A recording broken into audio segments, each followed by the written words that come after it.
Welcome to MedQuiz, where medical education meets. In this video, we'll explore the antidepressants. Let's take a ride on this tricycle, representing the class of tricyclic antidepressants. Meet Nora, short for nortriptyline, and her friend Amy, short for amitriptyline. Nora is busy trimming a cloth, representing clomipramine, with a pin, symbolizing doxepine. The trimming action represents trimipramine. And look, there's a desk behind her, representing dizipramine. And don't forget to notice the roof of the tricycle, inscribed with the letter I, standing for imipramine. Next, we spin into the world of second-generation heterocyclic antidepressants on this enchanting carousel. Notice the mouse with a pin on his head, symbolizing amoxapine, and the floating bubbles representing bupropion. Look for the label trazone on the roof, short for trazodone, and don't miss the map floating by the side, symbolizing mapretyline. This merry-go-round is spinning with key antidepressants to help you remember the second-generation heterocyclics. As we continue, we encounter the third-generation heterocyclic antidepressants.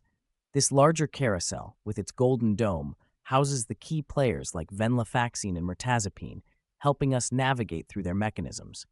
Notice the vending machine that resembles a fax machine, symbolizing venlafaxine, a serotonin-norepinephrine reuptake inhibitor. Observe the man smoking by the side, zapping away his worries, representing mirtazapine, a serotonin modulator. And look up to the dome of the merry-go-round, made of a net, signifying netidozole, a serotonin modulator. This merry-go-round showcases key third-generation heterocyclic antidepressants, highlighting their unique mechanisms of action. Our journey doesn't stop here. The serene garden scene with majestic horses and vibrant flowers symbolizes the peaceful effect these medications aim to provide to those who need them. The serenity points to the selective serotonin reuptake inhibitors, or SSRIs. This tranquil setting represents a class of medications that play a crucial role in mental health treatment. Notice the majestic backdrop featuring the image of a citadel, symbolizing citalopram. At the center of the garden, a statue stands tall, representing sertraline. Observe the two oxen, poised as if ready to charge and on par with each other, yet perfectly balanced, illustrating paroxetine. The garden is adorned with a vibrant array of flowers, each with unique characteristics. Some blooms match the gray hue of the oxen, signifying fluvoxamine, while others sport spiky, tin-like features, representing fluoxetine. In this laboratory, we have a visual mnemonic to help you remember the different types of monoamine oxidase inhibitors, MAOIs. First, let's start with the sign above, a stop sign on top of a MAO label, symbolizing the monoamine oxidase inhibitors. Now let's meet our three friends trying to get into the incubator. The man in the center, with the CNO tag on his back, represents the hydrazide subclass, exemplified by the CNN moiety.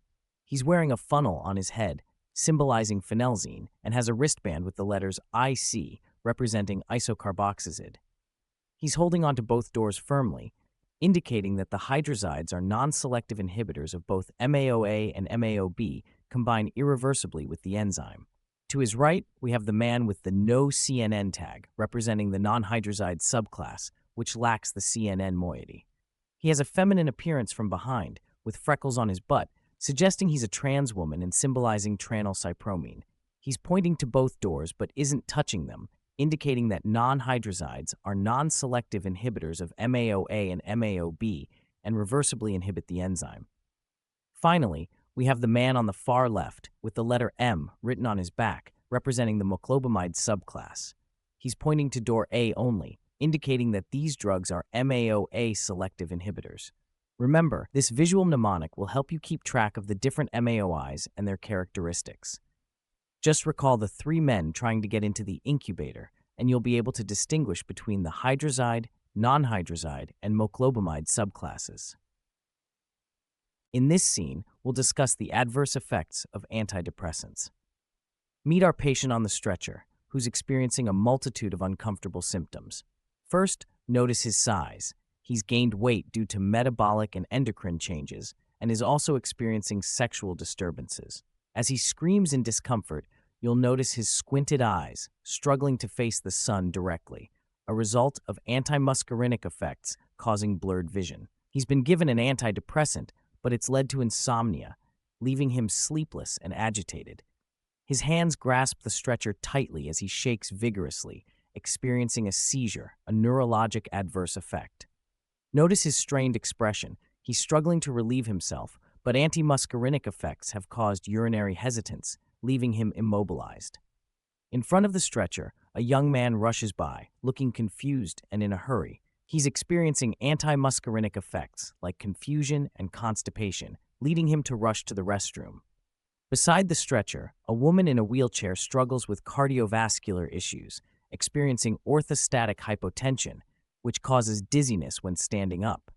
She grabs the stretcher for support while trying to get up, but is forced back to a sitting position due to uncontrollable movements of her limbs, illustrating the sympathomimetic effect, which is tremor.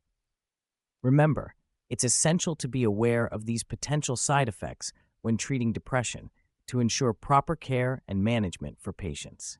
Let's recall the adverse effects again.